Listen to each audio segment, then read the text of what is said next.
Happening right now, you're looking at live pictures out of Los Angeles. President Trump has deployed 2,000 National Guard troops against the wishes of the governor and mayor, who are both urging for calm.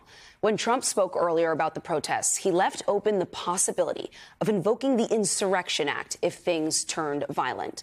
Joining us now is Michael Cohen, former personal attorney to Donald Trump. He's also the host of the Mea Culpa podcast and Substack top-rated host at The Real Michael Cohen.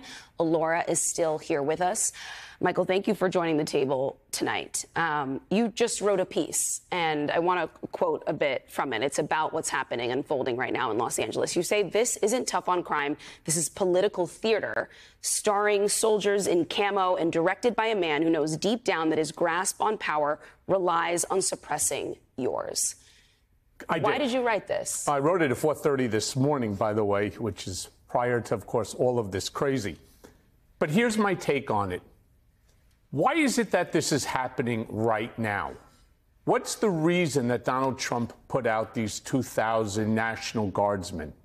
It's not because he's concerned about signs. It's not concerning, remember what they had during Trump's rallies, mass deportation now, same sort of signs that we have here. It's to distract you and the rest of the media from what's going on with the fights with Elon Musk, where he was losing that fight, where 180 million people were following Elon Musk. This is just a sideshow. This is reality TV. Reality TV. He's the best at it. I don't know. It seems like he's been, if it's just reality TV, it's hurting a lot of lives, and it's been doing so. Which he doesn't care about, by the way. Which no, he doesn't care about. This doesn't mean anything to him. He actually wants to see people clashing with police, so in that way he can justify this action. But this is all distraction. And we know with Trump, there's two things that he's great at: distraction and deflection. You also argue in this piece that he views protest criticism as treason. That's serious. Yeah, it's treason to him. He doesn't care about anything other than you following his directives. And his directive is he needs to show the American people that when he said that he wants mass deportations, he needs his numbers. He wasn't getting the numbers. So what does he do? He creates a scenario like this. There was no reason to deploy the National Guard. Police could have handled it. They didn't need to show up in riot gear to Home Depot. All of this, again, it's theater. Yeah, but, okay, my view on this is that he's been looking for an excuse to have a confrontation, not independent of the fight with Elon Musk, which actually brings me to a question that I have for Laura, which is, how should the public be responding when they see, for example, masked armed men show up without badges, without warrants, without identifying themselves, and take someone off the streets? When they see something that looks like it might be extra legal, or that it's unclear what's actually going on there, what should people be doing, particularly U.S. citizens, to not take Donald Trump's bait and not give him an excuse, essentially, to escalate further? It is extremely important for those who have legal status, particularly U.S. citizens, to be upstanders in that moment. Although it might be terrifying to watch, I ask that U.S. citizens who are witnessing these moments remain calm, video and tape everything that is happening, try to get identifying details for the officers, for the vehicles, of the location where a raid is taking place. Then U.S. citizens or other bystanders can report that information to ICE hotlines, ICE reporting hotlines that let community members know where an ICE raid has happened. The most important information is details, not something that will unnecessarily stoke fear, not something that might be a rumor, but grounded information. And the video footage is really important. We saw that in Rumseyah Ozturk's arrest. The footage of her arrest, the footage of her expressing her fear at being targeted by unknown masked agents spread worldwide and raised concerns about what is happening in the U.S. and what is the state of our democracy. Is that going to be the only way to push back then? If he is programming this like it's a reality television show, does that then mean that there has to be counter-programming, images, ways of humanizing people, telling their stories, showing an alternative perspective or literal angle, camera angle on a moment? Is that the responsibility that falls on us now? Yes, absolutely. It is so important for the American public to understand how these immigration enforcement actions are affecting babies, toddlers, children, families, ordinary people who contribute to every aspect of American life. And understanding this, building empathy for the people whose lives are being completely destroyed, might give those of us who care about what's happening a chance at the midterm elections. All right, just stay with us for 1 second. I do want to cross back over to Jacob Soboroff, just because we're seeing these pictures, live pictures of the 101. Jacob, you're familiar with the terrain there and obviously the importance of that highway. Talk to us a little bit about these images. I believe the highway now has been shut. And just within the last couple of minutes, we've also gotten a post from Gavin Newsom, who just wrote that he has formally requested the Trump administration to rescind their unlawful deployment of troops in Los Angeles County and return them to my command. We didn't have a problem until Trump got involved.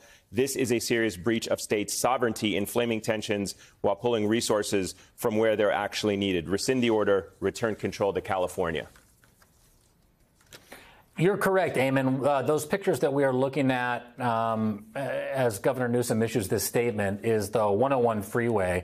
As the chopper here from KNBC pans out, that is the highway that runs straight through the middle of downtown Los Angeles. It is a main, an artery might be an understatement. It is one of the main freeways here in Los Angeles. And what you're watching is not an unfamiliar tactic to people who watch the local news here, to both protests and celebrations in Los Angeles. When the Dodgers won the World Series, when the Lakers have won the championship, during other protests against law enforcement or other types of civil actions in Los Angeles, people have made their way down those on-ramps from the overhang where you're seeing at the top of your screen down to the freeway to stop traffic on the 101. And that is what we're watching play out right now. Part of the reason I think that you're seeing people down on the freeway, of course, is to draw attention, but also there was that pretty significant line of Los Angeles Police Department officers that are dressed in that tactical